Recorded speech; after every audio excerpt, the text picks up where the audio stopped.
오늘은 시편 29편입니다. 시편 29편 다윗이 쓴 시이죠. 우리가 지난 시간 시편 28편을 살펴봤는데 시편 28편과 시편 29편은 서로 정반대의 상황에서 쓰여진 시들입니다. 시편 28편은 무덤으로 내려가는 것 같은 아주 절박한 상황 속에서 쓰여진 시이고요. 오늘 시편 29편은 최고의 정상에 선 상태에서 쓰여진 시입니다. 본문 1절, 오늘 29편 시편 서두에 보면 권능 있는 자들이라고 했습니다.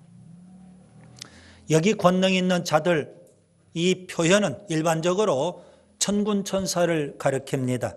그런데 오늘 본문 표현 그대로 실제 세상에 권력을 가진 자들, 그런 의미가 됩니다. 그래서 시편 29편은 세상에 권력을 가진 자들에게 주신 교훈이고요. 오늘 우리에게 좀 적용해 볼 때 권능 있는 자들, 이 말씀은 세상에서 성공한 사람들, 세상에서 형통한 사람들, 승리한 사람들, 정상에 선 사람들, 축복을 받은 사람들 또 다 포함이 되는 겁니다.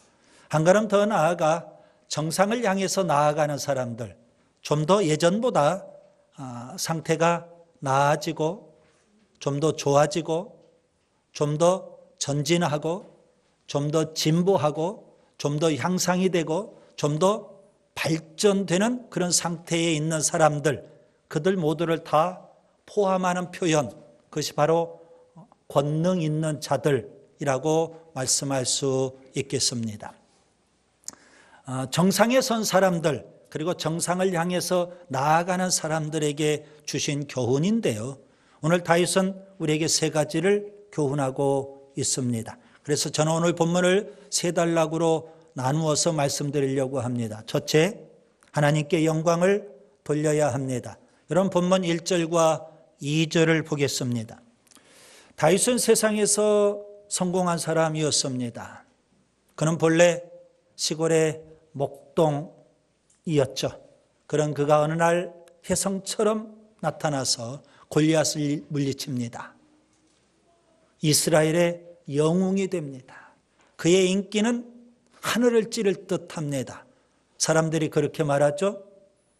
사울이 죽인 자는 천천히요, 다윗이 죽인 자는 만만이로다. 그의 인기가 굉장했습니다. 그는 사울을 뒤이어서 이스라엘의 왕이 됩니다. 그리고 하나님의 엄청난 축복을 받게 됩니다. 게다가 이스라엘 주변 나라들을 다 정복합니다. 전쟁에 승승장구를 합니다. 성공한 사람이었습니다. 영적으로도 성공한 사람이고 세상적으로도 분명 성공한 사람입니다. 오늘 본문 1절 표현 그대로 권능 있는 자였습니다. 그가 이렇게 성공한 이후 그는 어떻게 행동했을까요? 그게 중요한 겁니다. 그는 영광과 능력을 하나님께 돌렸고요. 거룩한 옷을 입고 하나님을 예배했던 겁니다. 한때 두때 그가 하나님을 예배하는 것으로 끝나지 않았습니다. 그는 평생 하나님을 예배하는 예배자가 되었습니다. 목동이었을 때도 예배자였고요.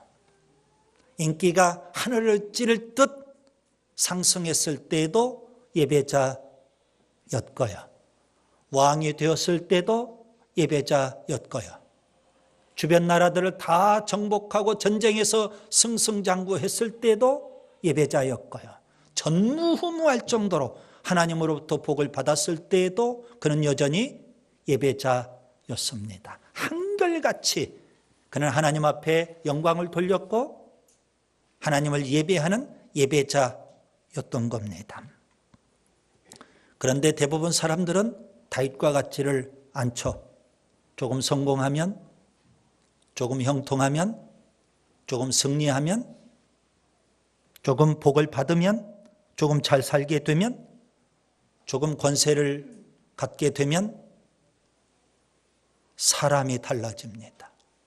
교만해지고 아나무인이 되고 기고만장하고 오만방자하게 됩니다. 오늘 우리 시대의 용어로 표현하면 갑질합니다. 왜 그렇게 사람들이 달라질까요? 사람이 교만하면 나타나는 1차적인 특징이 있습니다. 하나님이 보이지 않습니다. 눈에 뵈는 게 없게 되죠. 그래서 성경은 이렇게 교훈합니다.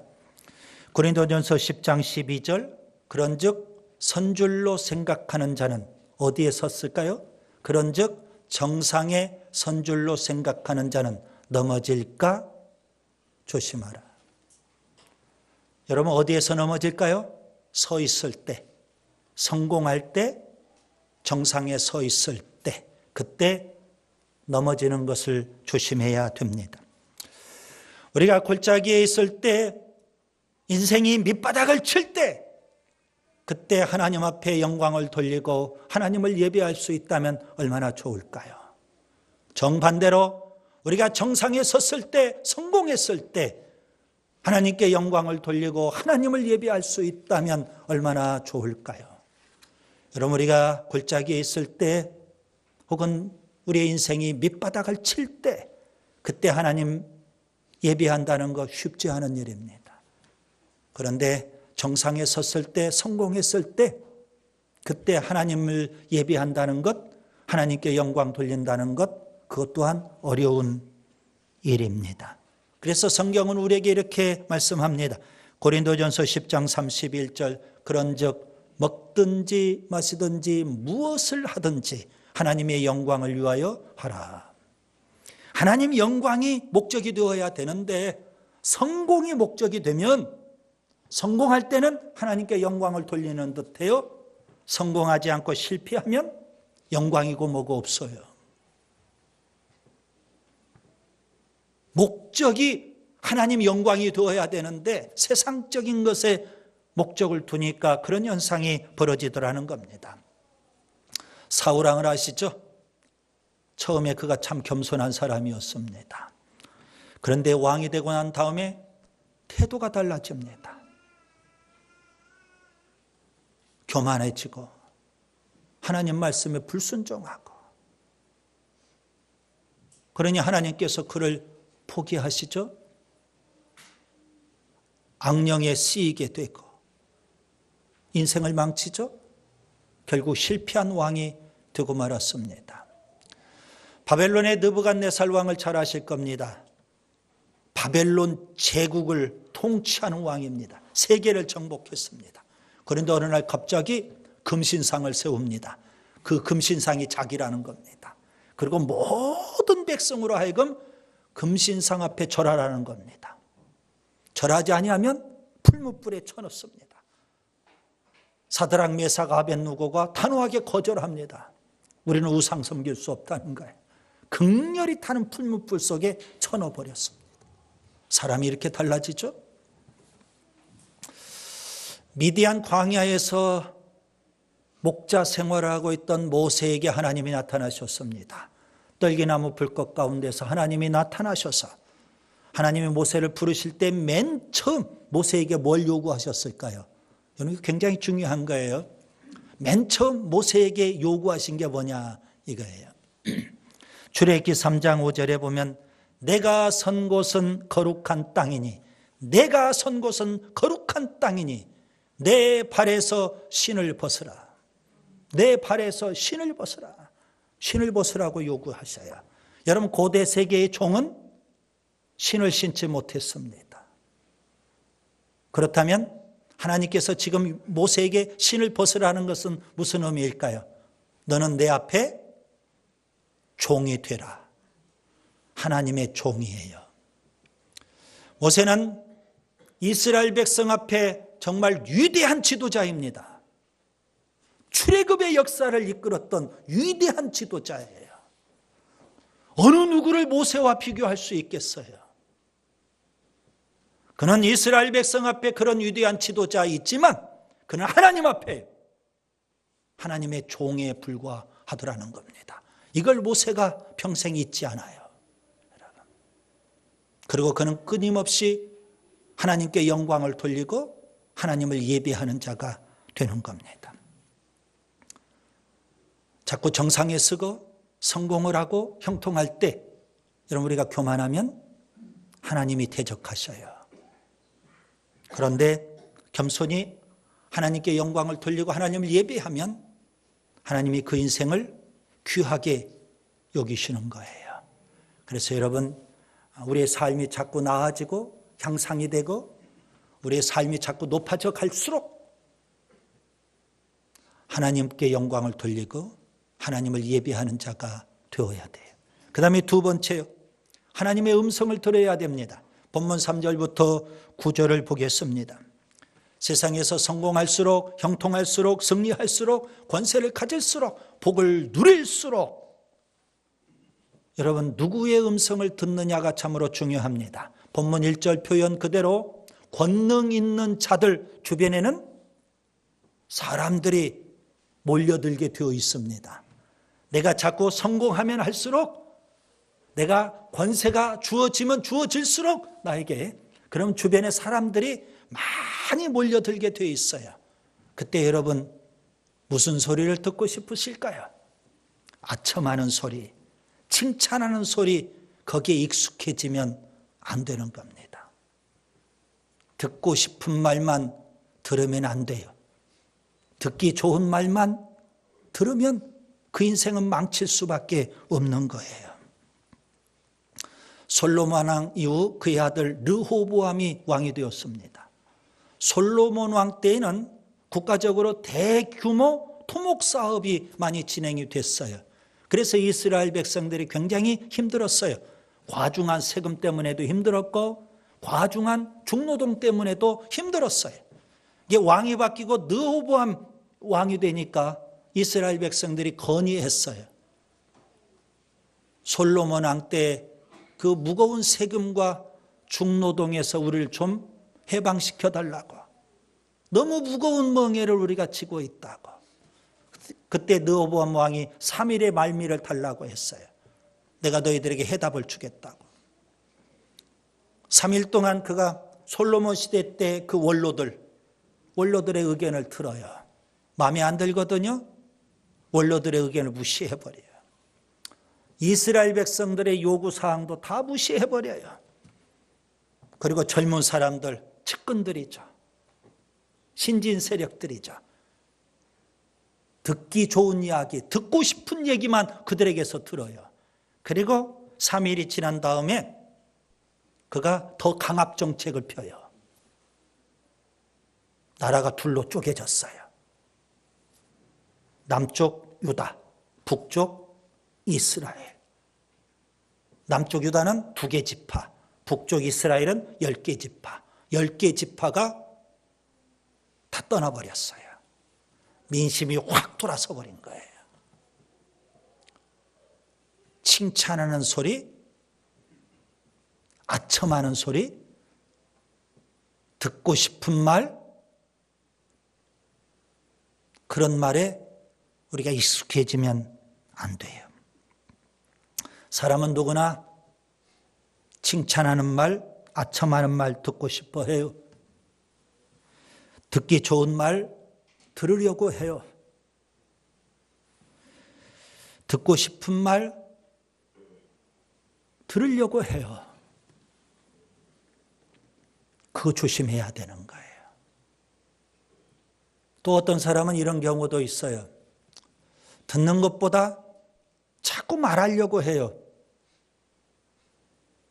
성공하니까 그리고 정상에 서니까 주변에 사람들이 몰려드니까 자꾸 말하려고 해요. 교회에서도 똑같은 현상이 벌어져요. 초신자 때는 자꾸 들어요. 그런데 직분이 주어지고 중직이 되면 듣지 않고 자꾸 말하려고 해요. 순 안에서도 순원일 때는 잘 들어요. 그런데 순장이 되면 듣지 않고 자꾸 말하려고 해요. 이게 오늘의 문제일 수 있겠죠? 하나님께서 우주 만물을 창조하시고 사람을 창조하셨어요. 그런데 하나님께서 사람을 창조하실 때 입은 한 개를 만드시고 귀는 두 개를 만드셨어요. 아니, 입을 두 개로 만드시고 귀를 한 개로 만드시지 왜 입은 한 개고 귀는 두 개일까요? 말하는 것보다 듣는 것에 힘쓰라는 겁니다. 여러분, 우리가 하나님 음성 들을 수 있어야 돼요.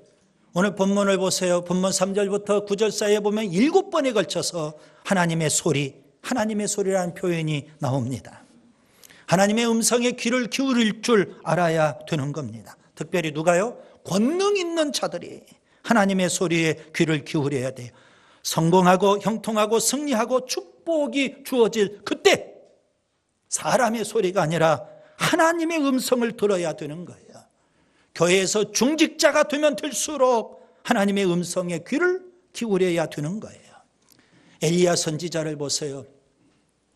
바알 선지자, 아사랴 선지자 850명과 영적 대결을 해요. 위대한 승리를 거두죠. 그리고 바알 선지자, 아사랴 선지자를 다 처단해 버립니다. 그때 아합 왕의 아내 이세벨 여인이 엘리야를 잡아 죽이겠다는 겁니다. 엘리야 선지자가 광야로 도망을 가요. 거기서 겨우 좀 힘을 얻어가지고 멀리 하나님의 산 호렙산까지 도망을 가요. 그리고 호렙산에 있는 한 굴 속에 숨어 있었어요. 그 굴 속에서 그가 아주 신비스러운 경험을 하게 됩니다. 갑자기 크고 강한 바람이 막 휘몰아쳐요. 이게 뭘까?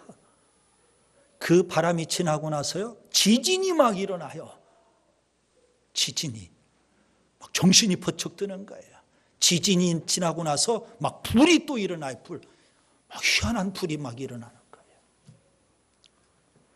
그렇죠? 막 바람이 몰아치고 지진이 일어나고 막 불이 일어나고 정신 차릴 수가 없어요. 그게 다 지나고 나서 아주 세미한 음성이 들려요.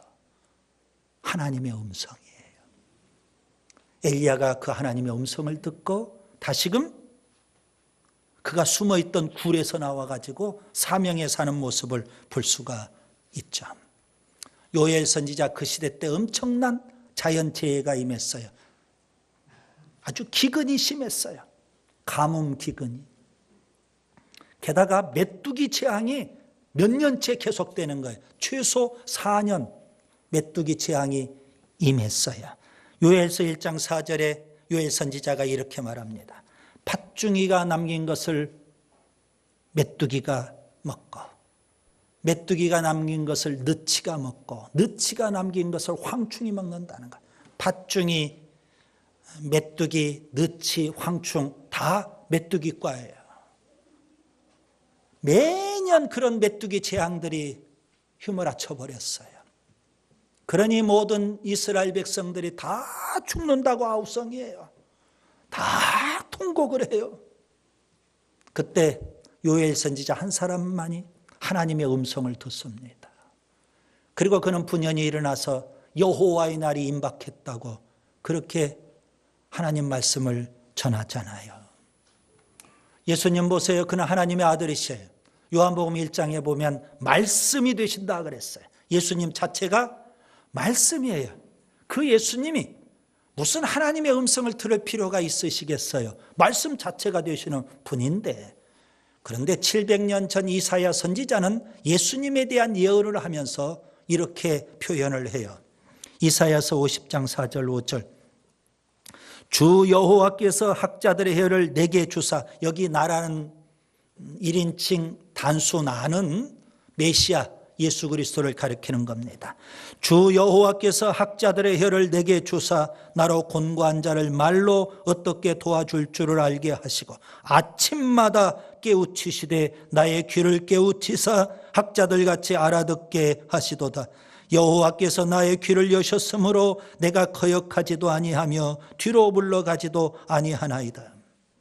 말씀 자체가 되신 예수님, 하나님 말씀 들을 필요도 없으시는 분인데 그 예수님은 아침마다 날마다 귀를 열어서 하나님의 음성을 듣습니다. 그게 예수님이에요. 우리가 그 예수님을 본받아야 되지 않을까요? 특별히 정상에 설 때, 형통할 때, 복을 받았을 때, 성공할 때, 권세가 주어질 때, 그때 사람의 소리가 아니에요.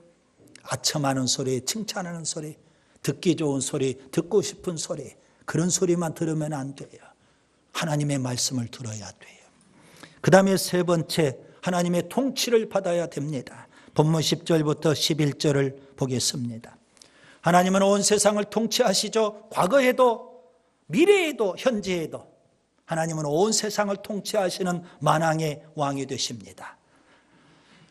다윗은 과거에 하나님께서 온 세상을 통치하시는 만왕의 왕이라는 것을 설명하기 위해서 노아의 홍수 심판을 언급하고 있어요. 노아의 홍수 심판을 보니까 하나님께서 이 세상을 다 통치하시는 왕이더라는 겁니다. 하나님은 미래에도 영원토록 그랬죠. 미래에도 온 세상을 통치하시는 왕이셔요. 그렇죠. 세상 끝날 하나님께서는 백보자 심판대를 마련하시고 세상의 모든 사람들을 다 심판하시는 줄 믿습니다.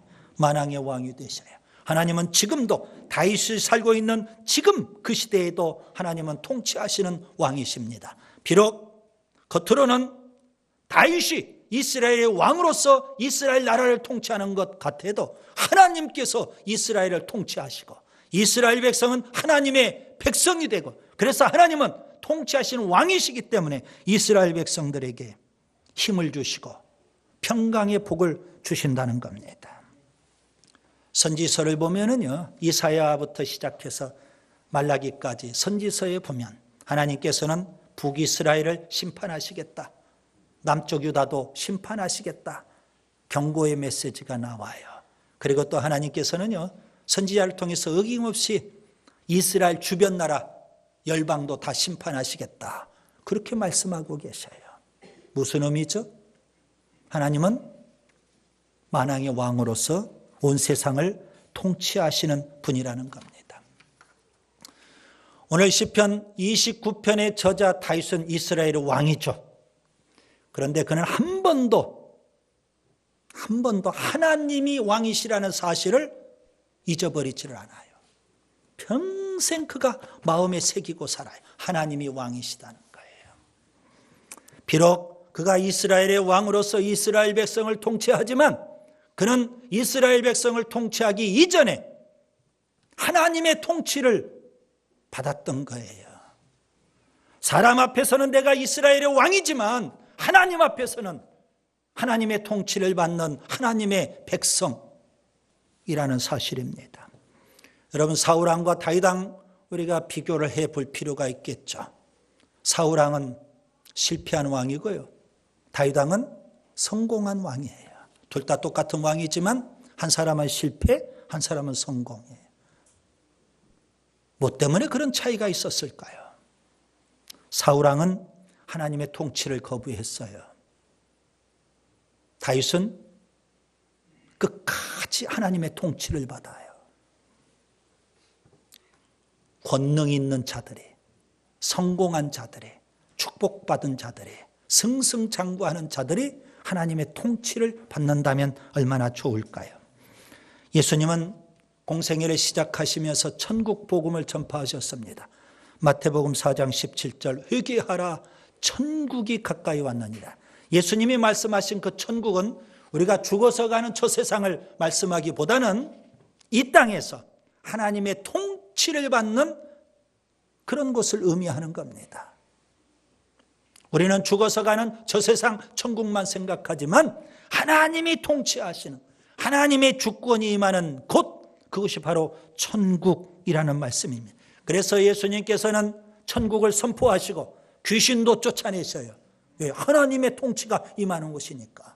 그리고 질병도 다 꾸짖고 고쳐주셔요. 귀신을 쫓아내고 질병을 쫓아내고요. 왜요? 하나님이 통치하시는 천국은요, 죽음도 없고 어둠도 없고 죄도 없고 질병도 없고 슬픔도 없고 마귀 사탄도 물러가는 거예요. 우상도 떠나고 가난도 떠나고 불행도 떠나고 저주도 떠나는 거예요. 로마서 14장 17절에 하나님의 나라는 먹는 것과 마시는 것이 아니라 성령 안에서 의와 평강과 희락이라고 했습니다. 하나님의 나라는 하나님이 통치하시기 때문에 생명이 약동해요. 그래서 예수님은 요한복음 10장 10절에 우리에게 이렇게 약속합니다. 내가 온 것은 양으로 생명을 얻게 하고, 그 다음이 중요해요. 더 풍성히 얻게 하려 함이라. 어떻게 하면 더 풍성한 삶, 생명이 약동하는 그런 삶을 우리가 누리며 살 수 있을까요? 하나님이 통치하실 때. 여러분의 마음은 하나님의 통치를 받습니까? 여러분의 가정은 하나님의 통치를 받으세요? 여러분이 속해 있는 순, 우리가 섬기는 교회 하나님의 통치를 받고 있는지요? 우리는 주기도문을 날마다 해요. 하나님의 나라가 임하게 해 주옵소서. 기도는 그렇게 하는데 하나님의 통치와는 상관없이 살아버리기도 해요. 너무 안타깝죠? 하나님의 통치가 임해야만 하나님의 나라 천국이 임하게 되는데, 여러분 구체적으로 우리가 좀 더 우리의 생각, 우리의 입술, 우리의 삶, 우리의 인생 전체가 다 하나님의 통치를 받아야 되는 줄 믿습니다. 우리의 호흡, 우리의 심장, 우리의 혈관, 신경, 세포 하나까지, 머리끝부터 손끝, 발끝에 이르기까지 다 하나님의 통치를 받아야 하는 줄 믿습니다. 우리의 가정, 우리의 일터, 우리의 교회, 그리고 우리의 자녀들까지도 다 하나님의 통치하에 있어야 하는 줄 믿습니다. 하나님의 통치를 받을 때 그곳에서 우리는 천국을 누릴 수 있는 거예요. 여러분, 권능이 주어질 때, 정상에 설 때, 성공할 때 여러분 꼭 기억하세요. 내가 최고 높은 자리에 있다 생각하면 오산이에요. 그 위에 누가 계셔요? 하나님이 계셔요. 그 하나님의 통치를 받아야 돼요. 이제 말씀을 정리합니다. 시편 29편, 권능 있는 자에게 주시는 교훈입니다. 여기서 권능 있는 자란 실제 세상에서 권력을 가진 자입니다. 성공한 자, 복을 받은 자, 정상에 선 자 뿐만 아니라 정상을 향해서 나아가는 자까지도 다 포함이 돼요. 왜 여러분 정상을 향해서 나아가려고 하죠? 정상에 서면 어떻게 하려고 해요? 오늘 시편 29편을 주목하세요. 첫째, 하나님께 영광을 돌려야 합니다. 교만하면 하나님이 보이지도 않아요. 그러나 하나님은 그를 대적하십니다. 정상에 설수록 하나님께 영광을 돌려야 돼요. 하나님의 음성을 들어야 됩니다. 정상에 설수록 주변의 사람들이 자꾸 끌어요. 그래서 아첨의 말, 칭찬의 말을 해요. 듣고 싶은 이야기 자꾸 할 거예요. 듣기 쉬운 이야기 할 거예요. 그 말에 현혹되면 망하는 거예요. 하나님의 소리, 하나님의 음성을 들어야 돼요. 하나님의 통치를 받아야 돼요. 우리가 올라갈수록 우리 위에는 하나님이 계시다는 걸 잊어버리면 망하는 거예요. 여러분, 내가 아무리 높이 올라가도 그 위에 하나님이 계셔요. 하나님의 통치를 받을 때 그때 천국이에요. 그것이 바로 진정한 성공이에요.